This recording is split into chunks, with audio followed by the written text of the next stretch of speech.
Aleluia, glória a Deus. Quem está feliz com Jesus diz amém. Amém. Aleluia, louvado seja o Senhor, graça e paz, que o Senhor possa falar ao teu coração nessa noite, amém?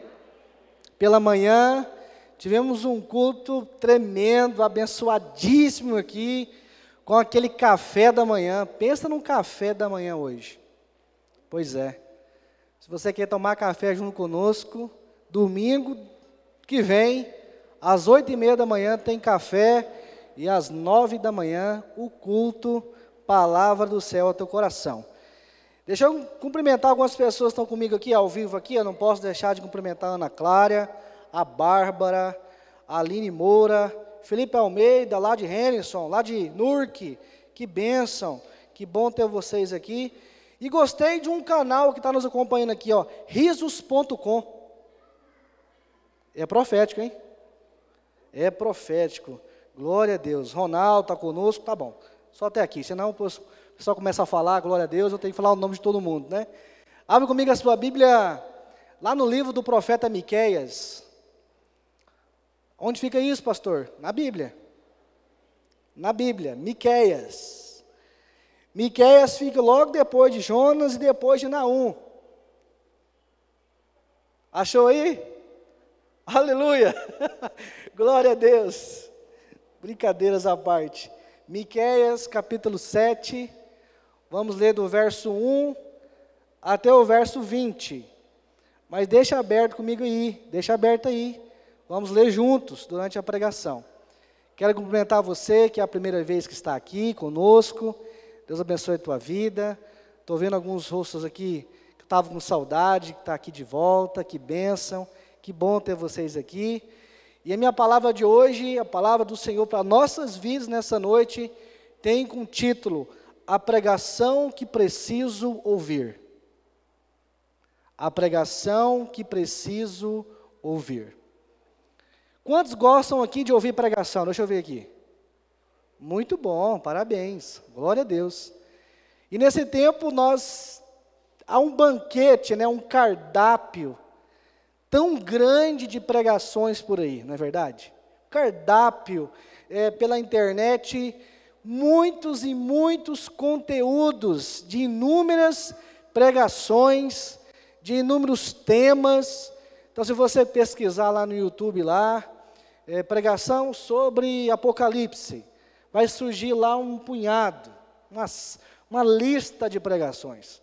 Você pesquisar lá, pregação divertida, vai estar lá também.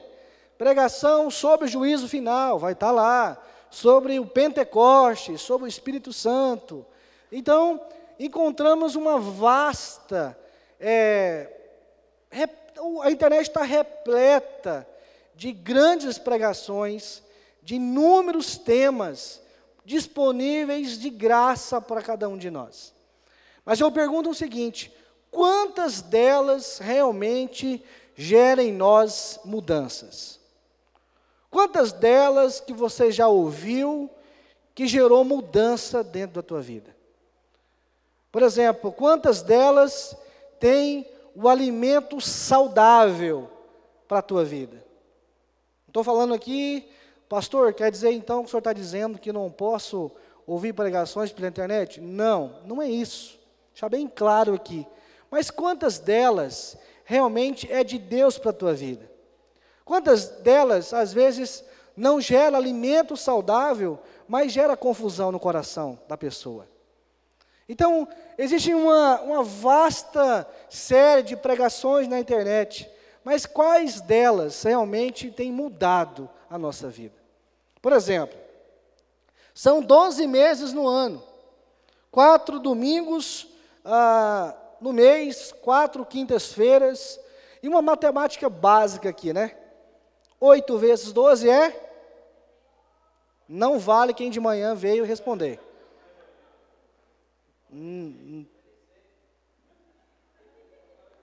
Quantos que é? 96 pregações que nós ministramos durante o ano. E eu não estou falando das conferências de mulheres, eu não estou falando dos cultos de homens, de crianças, de jovens, de empreendedores, de casais. Então, vamos imaginar aqui, então, vamos ver se o pessoal é bom de matemática mesmo. 96 cultos, a cada palavra aqui, não o culto, 40 minutos do sermão. Quantas horas dá? Agora apertou, né? Mas eu não estou contando o culto de mulheres, entendeu? Porque se eu fosse contar o culto de mulheres aqui, a média ia aumentar. As mulheres estão me entendendo, né? Glória a Deus. E se eu fosse contar o culto de homens, a média ia diminuir. Porque a palavra é curtinha. Então, são 38 horas e 40 minutos que somos alimentados aqui durante todo o ano. Muita coisa, né?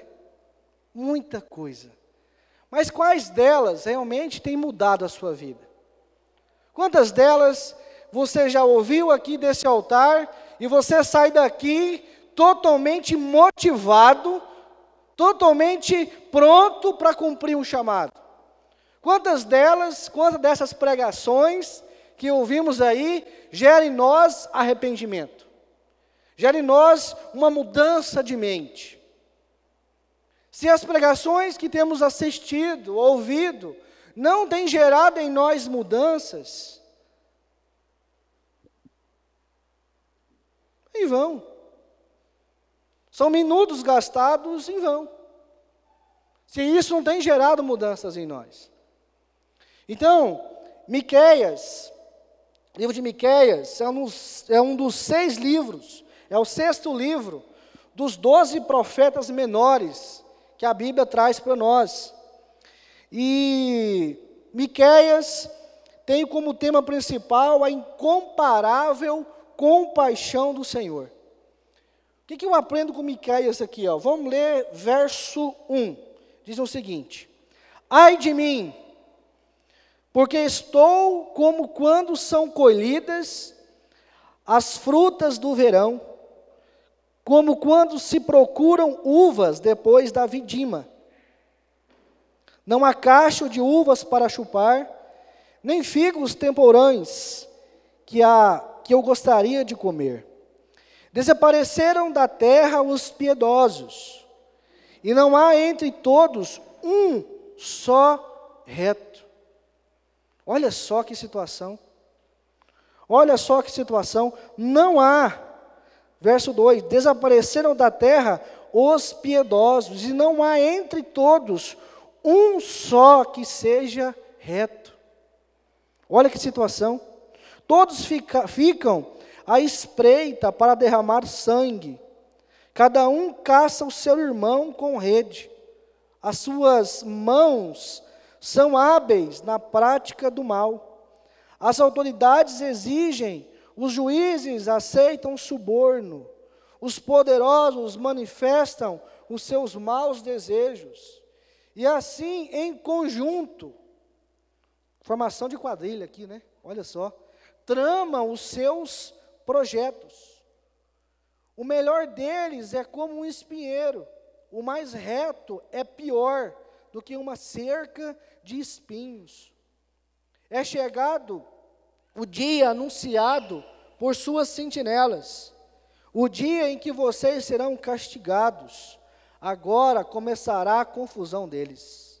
Não acredite em seu amigo, nem confie no seu companheiro. Não compartilhe os seus segredos, nem mesmo com sua mulher. Porque o filho despreza o pai, a filha se levanta contra a mãe, a nora contra a sogra. Os inimigos de uma pessoa são os da sua própria casa. Miqueias, então, um desses profetas menores, ele foi profeta contemporâneo junto com Isaías, mas Isaías era um profeta nobre, era de uma outra classe social. Miqueias não, Miqueias era um profeta menor, que vivia numa aldeia, em uma população menor. E muitas vezes a voz dele não era alcançada, a voz dele não era ouvida às multidões. A voz dele muitas vezes ecoava no vento, como um eco normal, como um eco que não gera resultado. Mas ele não desistiu, mediante um povo que estava em uma decadência moral, em uma decadência espiritual. Logo depois ali do cativeiro da Babilônia, a Jerusalém destruída, a cultura destruída, os altares destruídos. Miqueias, então, esse profeta, que ele foi profeta durante 3 reinados, ele se levantou e ele pregou aquilo que precisava ser ouvido. Às vezes nós precisamos, como igreja, de uma palavra assim, a pregação que eu preciso ouvir. Miqueias, então, ele entendeu o seu papel de profeta, seu papel de homem de Deus, e declarou aquilo que estava acontecendo no meio do povo. A depravação moral, espiritual, longe dos princípios, longe de uma condição, o povo estava totalmente longe do propósito. O povo estava distante da aliança. E no verso 1, ele fala, ai de mim.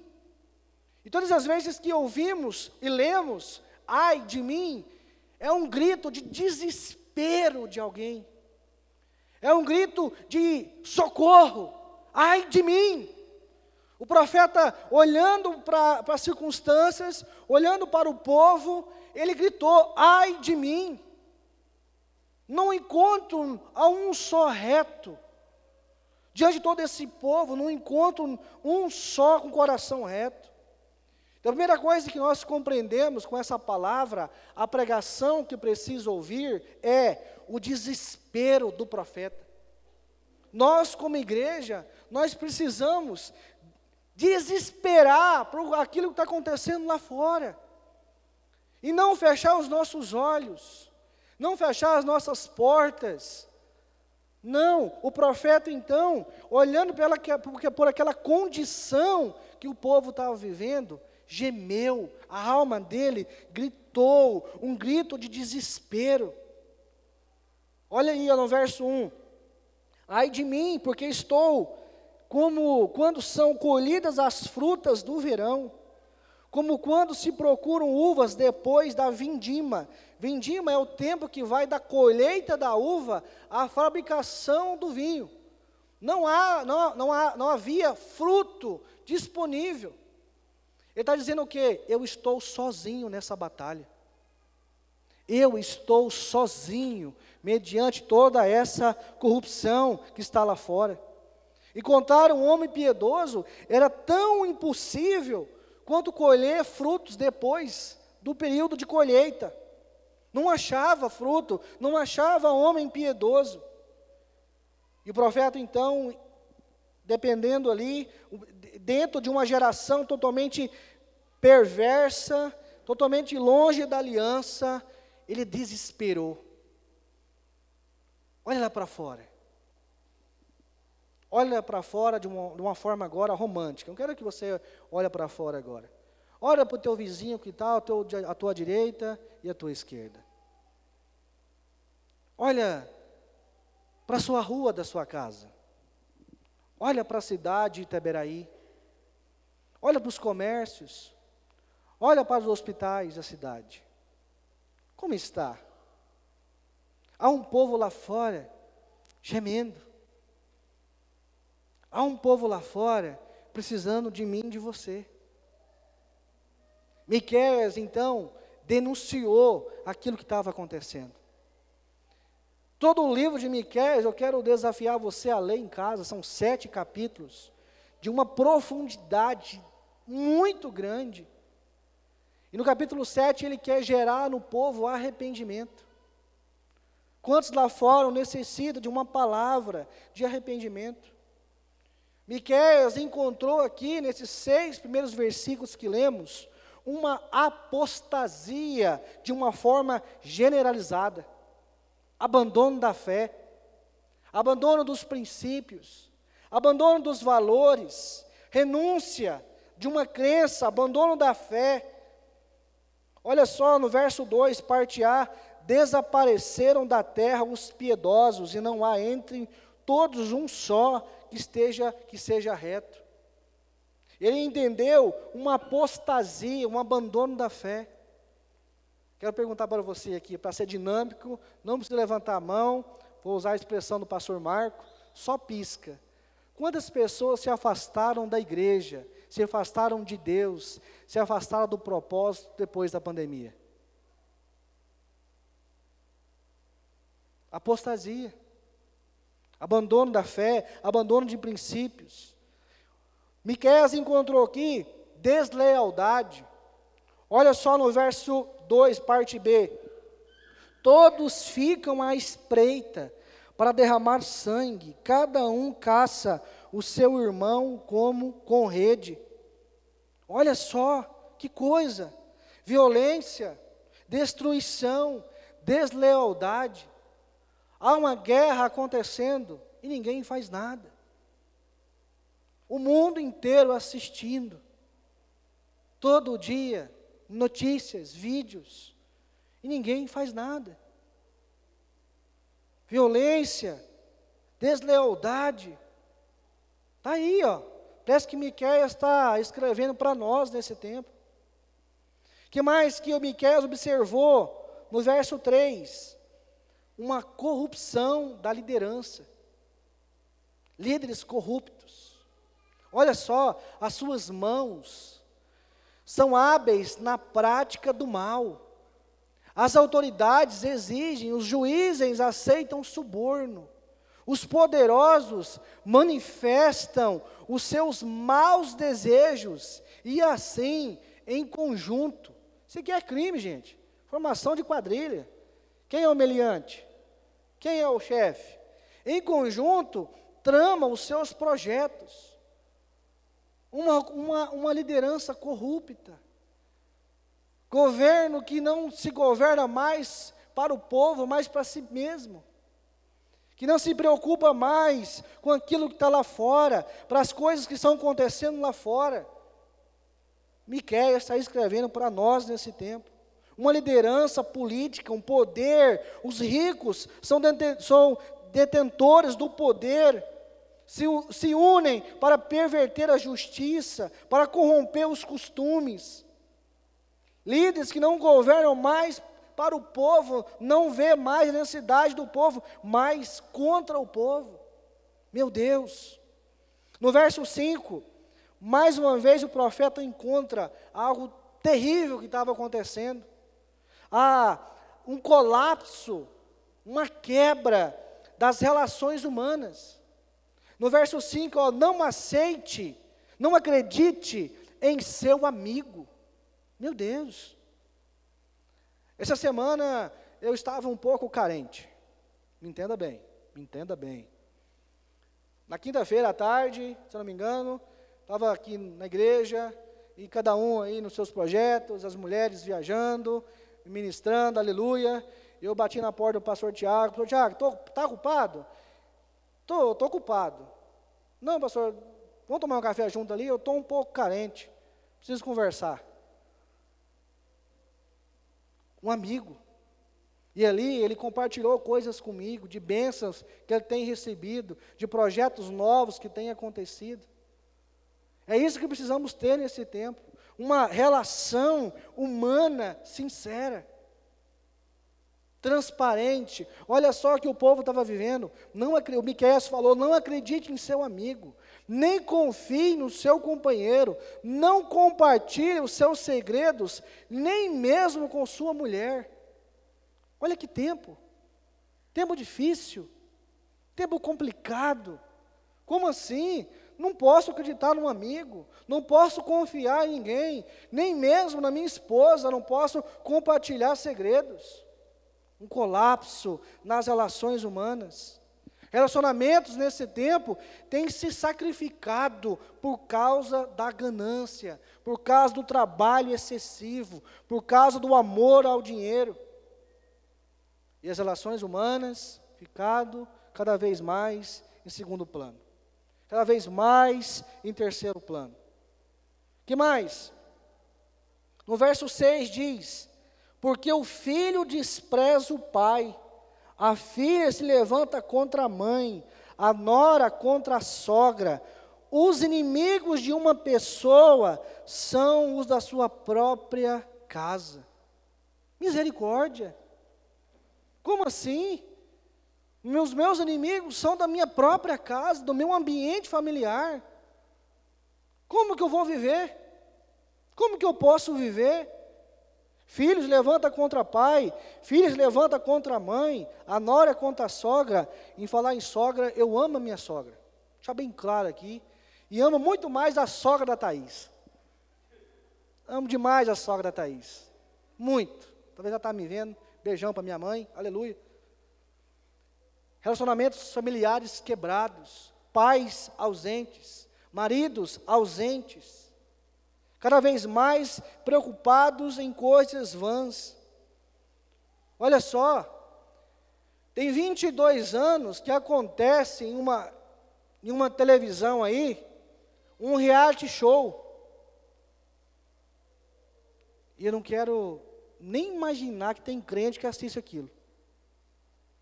22 anos, pastor Marco, essa praga em TV aberta, depravação, o tempo todo. E tem gente que torce para a pessoa ganhar. Tem gente que torce para o fulano de tal ganhar o prêmio, sair da muralha. Não é o paredão, se falar paredão o YouTube corta. Falei paredão, meu Deus do céu. Mas não torce por irmão que está do lado, precisando de uma ajuda. Não estende a mão para o colega de trabalho. Mas torce para o fulano de tal e ciclano de tal ganhar um negócio lá. Meu Deus. Valores totalmente distorcidos.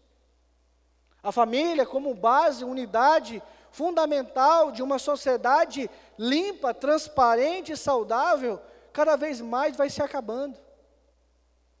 Submissão, o que é isso, pastor? Ainda existe? Valores, isso ainda existe? Mas eu tenho uma notícia boa para você. Você quer receber uma notícia boa? A esperança ainda. Olha no verso 7, ó. É para a igreja glorificar, ó. Eu, porém, o profeta falando, olharei para o Senhor, esperarei no Deus da minha salvação, o meu Deus me ouvirá. Vamos aplaudir o Senhor para o pastor tomar água.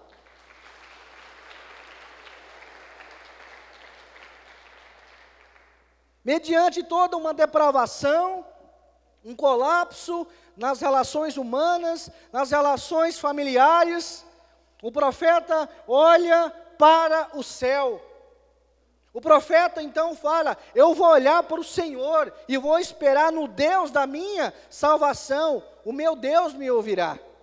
No verso 8 continua, minha inimiga, não se alegre a respeito de mim, ainda que tenha caído, eu tornarei a me levantar. Se morar nas trevas, o Senhor será a minha luz. Deus é a luz, amém? Pastor, mas o fulano de tal caiu. Mas o fulano de tal caiu. Pois é. Verso 9. Sofrerei a ira do Senhor, porque pequei contra Ele, até que julgue a minha causa e execute o meu direito. Ele me levará para a luz, e eu verei a sua justiça. Aleluia! A minha inimiga verá isto, ficará coberta de vergonha, aquela que me disse, onde está o Senhor seu Deus?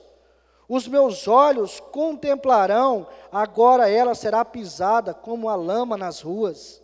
Verso 11, olha só, já profetizando aos olhos da fé, a reconstrução, a retificação dos muros. No dia da retificação das suas muralhas, ó Jerusalém, nesse dia os seus limites serão ampliados. Nesse dia virão a você desde a Síria até o Egito, e do Egito até o Eufrates, e do mar até o mar, e da montanha até a montanha. Verso 13, mas a terra se tornará em dissolação, por causa dos seus moradores, por causa do fruto das suas ações. Primeira coisa que compreendemos, então, no capítulo 7 de Miqueias, foi o desespero do profeta, mediante tudo aquilo que estava acontecendo. E a segunda coisa que nós compreendemos aqui, a confiança do profeta, mediante um Deus que traz tudo à luz. Ele parou de olhar para a terra, porque quando nós olhamos para a terra, quando nós olhamos para as notícias de hoje, nós entramos em desespero. Agora tem um negócio aí, uma nova variante chamada Deltacron. Já era Omicron, Delta, agora uniu as duas, é Deltacron. Logo vai ter aquele negócio lá do filme Transformers. Decepticons. Não sei o que lá mais. Misericórdia. Porque se a gente for olhar, se a igreja olhar, se nós continuarmos olhando para essas notícias lá fora, se nós continuarmos olhando para a terra, nós iremos entrar em desespero. Nós não iremos romper. Cada vez mais o medo vai cercando as nossas vidas, cercando a igreja. Mas o profeta então não olhou para a depravação moral, mas olhou para o céu. E quando a igreja, eu e você, olhamos para o céu, o nosso coração se enche de esperança. É esse olhar que precisamos nesse tempo. Sabe por quê? Porque amigos, família, pastores, líderes podem falhar, mas Deus nunca irá falhar. Deus nunca irá falhar. Então o profeta olhou para o céu e veio esperança. Ele não olhou, em vez de olhar para as circunstâncias, ele olhou para um Deus, o Deus da salvação. Amém? E Ele está aqui nessa noite para tirar todo o medo que tem paralisado a sua vida. É esse Deus que nós servimos. Vamos parar de olhar para os obstáculos, para as circunstâncias. E ultimamente eu decidi viver o propósito. Eu ouvi uma palavra desses dias de alguém. Falei, glória a Deus por isso. Que bom. E eu fiquei refletindo sobre isso. Viver o propósito. Focado no propósito. Até fiz um postzinho lá no Instagram com uma águia. A águia, todo mundo sabe que eu gosto de águia. A águia tem uma visão profética, de visão ampliada. E coloquei focado no propósito. Mas para a gente ficar focado no propósito, é necessário ouvir a voz que vem do céu e não da terra. Mas glória a Deus, ultimamente, tem chegado só notícia boa, só milagre. Então a pessoa que conta um milagre me na quarta, conta outro na quinta, outro na sexta, ele não me vê no sábado, mas conta 2 no domingo. Glória a Deus! Precisamos ouvir a voz de milagres, que a voz de confusão está demais. Está demais. Então, Miqueias não olhou para a voz do desespero, ele olhou para Deus, ele olhou para o propósito. Sabe por quê? Porque se a gente for olhar para a terra, o medo vai nos paralisar. O medo fez Pedro afundar quando andava sobre as águas. O medo fez Jonas ir para longe do propósito. O medo fez o servo do profeta, quando foi cercado pelo exército da Síria, a ficar com medo e entrar em desespero. Olhe para o céu nesse tempo. Olhe para o Deus da restauração. Amém? Ó, o verso 8 diz: minha inimiga não se alegre de mim, a respeito de mim, ainda que tenha caído, eu tornarei a me levantar. Você está caído? Se levante. Pastor, caí, errei, estou longe do propósito, estou longe da aliança. Se levante nessa noite, se levante novamente, se coloque de pé novamente e siga mediante um propósito. Não pare, não pare. Miqueias entendeu que mesmo por causa do pecado do povo, Deus era justo para resgatar esse povo. E Deus é justo, amém? Deus é um Deus justo. A vida talvez não é justa, mas Deus é justo. Você pode dizer um glória a Deus por isso? Pastor, e o pecado? Havia pecado no meio do povo, idolatria, depravação moral. O pecado, ele nos afasta de Deus. O pecado nos leva à morte. O pecado, ele nos separa e nos afasta de Deus. pecado é um atentado contra a santidade do Senhor. O pecado fede. O pecado é um ato de rebeldia contra a bondade de Deus. O pecado não fica encoberto. O pecado tem trazido no meio do povo destruição. O pecado tem matado ministérios. O pecado tem matado pastores. O pecado tem matado igrejas inteiras. O pecado nós precisamos nos afastar do pecado. Nada fica encoberto. Nada fica encoberto. Mas eu tenho algo muito bom para dizer para você. A confissão do pecado é o remédio da cura e da restauração. A confissão, o falar, o ser transparente é o remédio para a cura e para a transformação. Provérbios 28, 13 diz: quem encobre as suas transgressões jamais prosperará, mas os que confessa e abandona, deixa, alcançará misericórdia. É assim que precisamos falar. É assim, e as pregações assim que precisamos ouvir.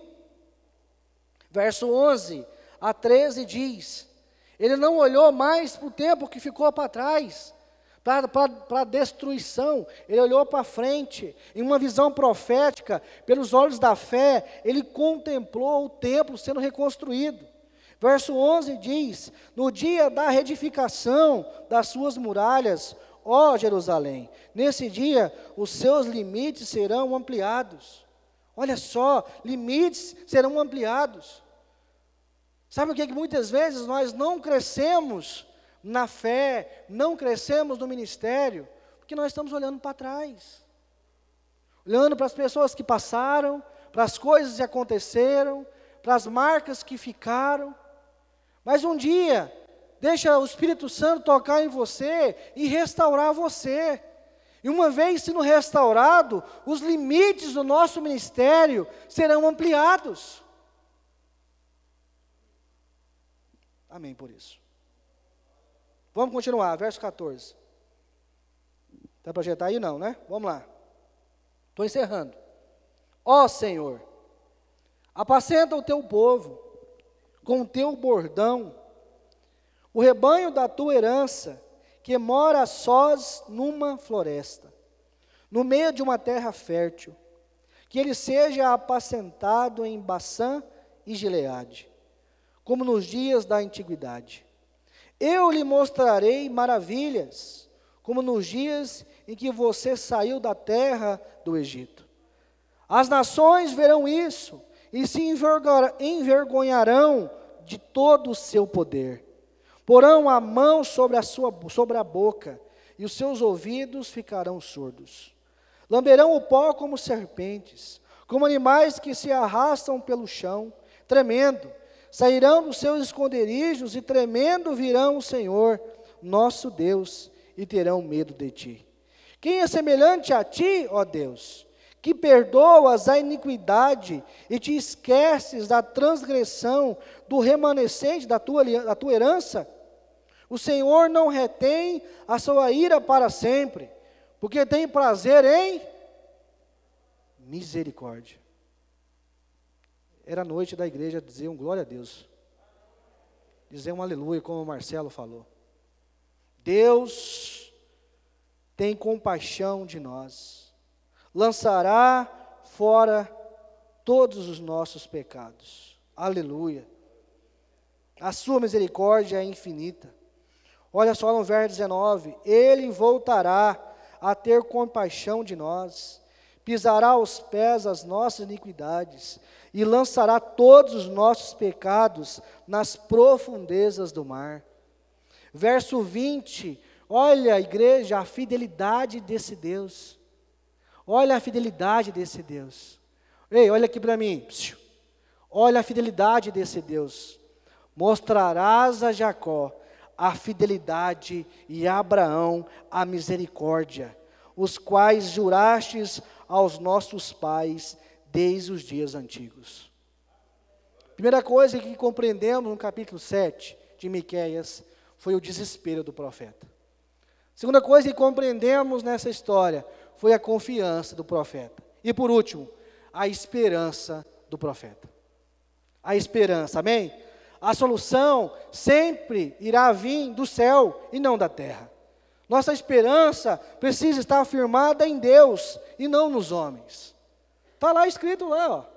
E a esperança quanto ao teu futuro, diz o Senhor. Renovando a esperança. Mas a nossa esperança está onde? Está nos homens? Está na política? Está no governo? Está no presidente, no governador, na prefeita? Aonde está a nossa esperança? Aonde está a nossa confiança? Por que o profeta, ele compreende aqui nos últimos versículos, que a esperança vem do céu? Sabe por quê? Porque Deus é o pastor. Jesus é o supremo pastor. E no verso 14 diz: ó Senhor, apacenta o teu povo com teu bordão, ou vara. Deus é o pastor que guia as ovelhas deles. Nós somos ovelha de Jesus. Somos ovelhas. Deus é quem liberta o seu povo. Olha no verso 15: eu lhe mostrarei maravilhas, como nos dias em que você saiu da terra do Egito. Por que a esperança do profeta, mediante esse povo, dizendo para eles se arrependam, porque Deus é um Deus de misericórdia, Deus é um Deus que vai pegar o seu pecado e jogar na profundeza do mar, porque ele sabia que Deus é um Deus fiel, e o tempo todo ele é fiel, amém? Você pode repetir comigo? Deus é fiel, e em todo o tempo ele é fiel. Olha no verso 19, 18, 19 e 20, quem é semelhante a ti? Incomparável é o Senhor, imutável é o Senhor, aleluia. Quem é semelhante a ti, ó Deus, que perdoas a iniquidade e te esqueces da transgressão do remanescente da tua herança? O Senhor não retém a sua ira para sempre, porque tem prazer na misericórdia. Ele voltará a ter compaixão de nós, pisará aos pés as nossas iniquidades, e lançará todos os nossos pecados nas profundezas do mar. Repito, no verso 20, mostrarás a Jacó a fidelidade, Deus é fiel, aleluia, e a Abraão a misericórdia, as quais jurastes aos nossos pais desde os dias antigos. Miqueias conclui então essa profecia, mostrando para o povo: Deus é fiel. Deus é um Deus de bondade. Deus é um Deus de infinita misericórdia. Mas ele chama o povo, durante todos os capítulos 7, os 7 capítulos do livro, ao arrependimento. Sem arrependimento, não há avivamento. Sem arrependimento de pecado, não há libertação. Vivemos presos por muito tempo, achando que por causa dos nossos méritos seremos perdoados. Não. É por causa do sangue de Jesus que somos perdoados. É o sangue dele que nos purifica de todo o pecado. Eu quero que você, sentado como você está, você vai curvar a sua cabeça. E você vai falar para Deus assim: o que eu preciso mudar?